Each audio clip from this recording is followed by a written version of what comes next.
That's as fast as I can fire 3 rounds through a Martini-Henry. Is there a better way?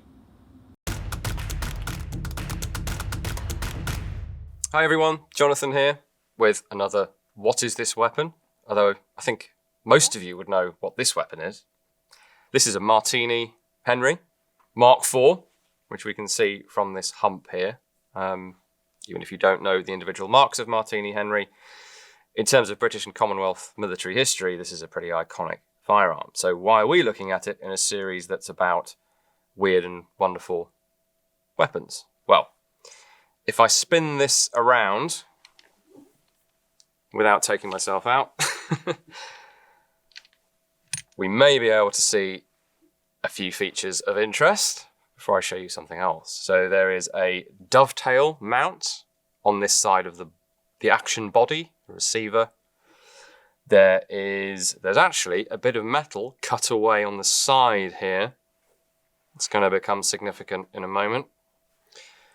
And then, more glaringly, there is a great big metal hook that is part of the lever here, the under lever. So if you don't know the Martini,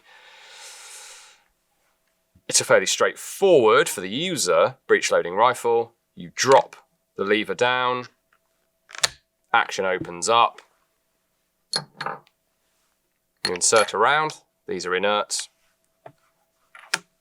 close it up, and fire it. You've got a cocking indicator on the side that shows it's cocked, coming out of the era of external hammers on rifles, so that was important, so that you knew when the thing was loaded, or cocked at least. But this lever is not straightforward. And you see it's hinged. There's a plate here, which I'll explain a little bit later on, but it is also hinged. So, several important features that differ from the standard Martini, even from the Mark IV. And that's how it ejects. So we'll close that back up. Always a good idea to decock. Now, the bit I'm alluding to is this fairly substantial bit of kit here. Now, you might have figured out by now what it is I'm circling around here. This is an external magazine system for the Martini-Henry rifle.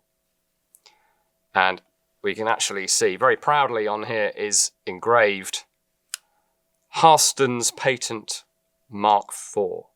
So we'll show you the patent. It's quite an intriguing looking diagram, even if you don't fully understand what's going on immediately.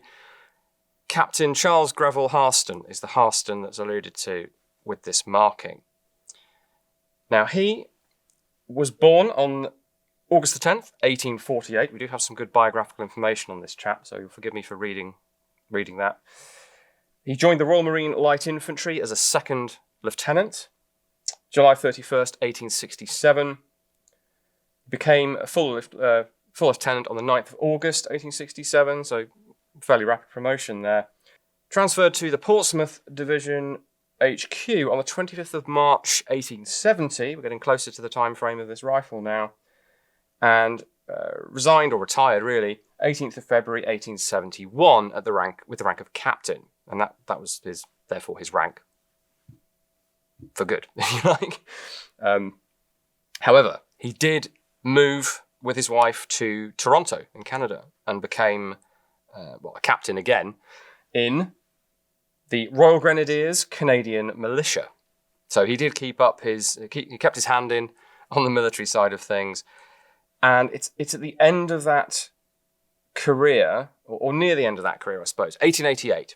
Now, that's a significant year for development of British rifles, to sort of preempt where I'm going at the end of this. Now, Harston approached the War Office with this conversion. Now, we'll fit this to the rifle in a moment. I'll show you how it works. Now, he believed he would be, quote, making an essential and large saving to the country by converting Martini-Henrys to repeaters. So if very clear what the intent was here, even without Harston's own words. This is a single-shot rifle. It's been in service for not much more than a decade, and it's already obsolete. We already have magazine rifles coming in.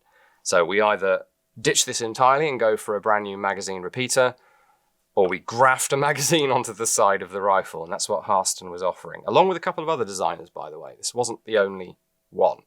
I strongly recommend that you get hold of a copy of Neil Aspinshaw's excellent book on the Martini-Henry, which does detail, or give some details of a couple of those others, and all of the detail you could possibly want on the Martini generally. The rifles were converted by the Henry Rifled Barrel Company, involving, of course, fitting of the magazine, and adaptation of the rifle in the way that we've already described. Now, the patent, which we've mentioned and is mentioned on the magazine, that was filed on March the 5th, 1888. US patent number 415039. You can look that up yourself, and we'll show you a skim of that anyway. There are actually several marks. So this one is marked Mark IV. Unfortunately, we don't know a huge amount about the other marks. We only know sort of the rough dates when they were brought in. But it would actually have been the Mark V that went forward for trial in 1888. Or actually, first brought to the War Office attention in, I think, August 1887. But the trials wouldn't have happened, I don't think, till 1888, 1889. And then we have a result, which we'll come to at the end. So let's have a look at the system. So where we've got these markings is how you load this thing. So we pop open the lid, and the space in here for 5 rounds of 450 Martini, or 7 rounds of the 402 ammunition that was still in the experimental stage in 1888 and ultimately didn't go anywhere. We have a magazine follower that pushes the rounds up under spring pressure, just like any other magazine. To load that, you pull that down, latch it over the bottom, meaning in theory you could just drop your 5 rounds straight in, close the lid, undo the latch, and they're now under spring tension and would feed out of the magazine. Now, the reason I'm showing you this off the gun is I think it's a little bit easier to grasp. So we have the hook on the gun that I mentioned. I'll show you this on the gun in a moment. All that's happening here, this is quite complex as a piece of kit, but in terms of its operation, it's pretty simple. The hook is first pushing up on this device where my index finger is. A little arm is coming forward, so the round is dropping into the breech, the arm is coming forward, shoving that into the chamber, and then the hook slips off, the arm pops back under cover, and the cover closes behind it. So that's how it works. You can see that there is a cam track at the back here with a pin that runs in it, and that's how it controls. It converts sideways movement into forwards and backwards movement, essentially, using that device there. So to fit this, we've got the mirror of the dovetail that's on the gun. We've got a push button catch that's just simple spring and a latch there. We need to get the operating hook on the lever out of the way, so we drop down the lever, and then we just offer up the dovetail mount, click it into place. The cutout on the receiver now has this beak type feature in it, and that is just a bullet guide for the nose of the bullet. There is also a corresponding cut on the face of the breech block. That's the only modification to the breech block. Literally just an angle cut away so that this beak that guides the bullet in, which we'll see in operation in a moment, has somewhere to sit, basically. And then to load it, we pull down our follower, latch it into place. We only have 3 inert rounds here, not 5, so imagine, if you will, 5 rounds. These are rimmed cartridges, so there's the potential here for rim lock if we're not careful/lucky. Close the lid, otherwise it'll all go flying out. Let the follower go, and the magazine is loaded.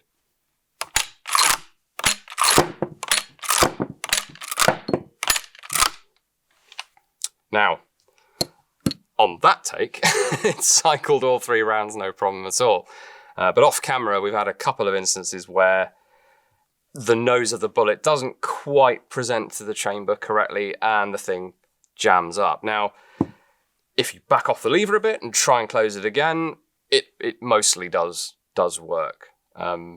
Incredible bit of engineering, how to turn a single shot rifle into a magazine rifle. You probably can't do better than this, but I don't think I have to tell you that this is extremely complicated and extremely expensive to manufacture. And the whole point being to save money, bolting an extremely expensive piece of kit to the side of your existing rifles in the long run is not going to save you any money. And the cost of this unit was going to work out, or rifles refitted with this unit was going to be, I believe, 15 shillings each, which is a significant amount of money in 1888. Now, however great or not this system was, it was probably ill-fated anyway, but because by 1888 we were already trialling rifles like the Lee Burton and the Lee Metford in a small caliber, relatively high velocity round, flatter shooting, more accurate, lower recoil, with a built-in purpose-designed magazine. In the case of the Lee Burton on the side, but not nearly so rickety as this. And with the Lee Metford, as we know from it developing into the Lee Enfield, the SMLE and number 4 and all of that, a nice modern box magazine on the bottom of the rifle and a bolt action, which was the way forward. Magazines, whether internal or box, with a bolt action was the way forward. Now, one more feature that I should show you on this, which is a cut-off device. Now, even the Lee Metford, when it was adopted, had a cut-off. Now, to cut off this system, there's a plate on the bottom of the lever. You pull it out, it's under spring pressure there. Turn it around, clicks into place here, and all that does is make the lever rigid again. So it reverts it from a Harston lever back into a Mark IV Martini lever. Now, the Mark IV had a longer lever for more leverage, but the only real change was to give you this hinge. Now, interestingly, you saw the speed at which these, I can imagine the cases would fly out even faster because they're a lot lighter than a complete inner round. You saw that how vigorous the ejection was. I believe that's a function of the way this lever is designed. So with normal ejection, you have stored up spring tension in here, and when you drop the lever, it can punt the case out with a little bit of force. But when you have this plate in its Harston position, if you like, and it can bend, you're able to bring the lever all the way to that point, and then this little short lever is giving it a much stouter kick. At least that's my attempt to explain why the rounds seem to fly out, or the cases, if they were cases, seem to fly out with a lot more force. But really quite a pleasing mechanism, a really cool design. Harston gave up on firearms pretty much and went into the insurance industry and seems to have had quite a good and happy retirement from what I can tell. His future did not lie in military firearms like so many of these gentlemen inventors of the 19th century, but he's left us with an intriguing side story in that very important wider story of the adoption of the new magazine repeater, the Lee Metford. As always, guys, thank you for watching.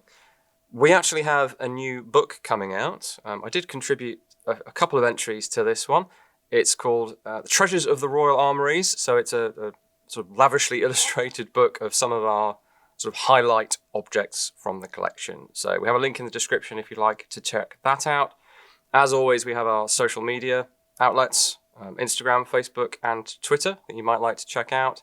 And if you don't already follow us on Facebook and Instagram for this series, or the parallel to this series, What is This Weapon, you should really check that out, and you can have fun guessing what it is that we're pulling out of stores each time. Otherwise, guys, I'll see you again next time. Thank you very much for watching.